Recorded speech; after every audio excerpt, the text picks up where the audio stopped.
Assalamu alaikum. وعليكم السلام. In my understanding, the condition for a valid بيع مؤجل or deferred payment or installments, whatever you want to call it in English, is that the seller has to be the owner of the product, is not going into a third party for financing and so on. So if we look at the major car manufacturers in the United States, like GM, for example, they do the financing themselves in the way that they tell you. The car value is, cash value is $20,000, let's say. And if you want to buy it in installments, we give it to you for 60 months, and it's $400 a month. If you add it up, you will end up paying, let's say, $24,000. So actually, you paid extra $4,000 on the top of the cash price. Isn't this deferred payment?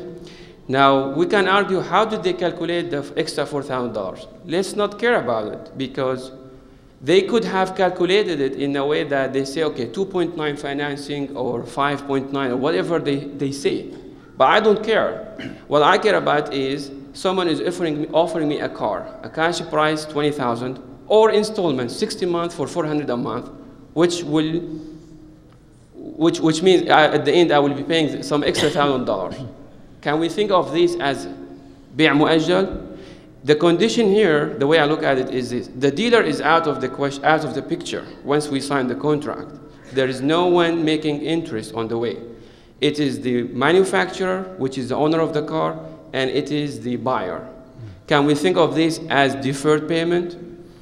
I think, as mentioned earlier, that the reason why some scholars had reservation on it, and personally I'm not as comfortable with it, but for intellectual honesty I had to say it, is like, say, مشابهتها للربا, like Sheikh Qaradawi said, مشابهتها, it has some element of similarity with riba. Because even, like I say, if you have the traditional situation where this was permissible, really, is that you have just one item, a tool or whatever. I sell it, the price is $15 today, if you pay me after a month is $17. It was just like a straightforward type of thing, did not have the complexity that we have today with the tables calculating amortization over so many months and at what kind of interest rate.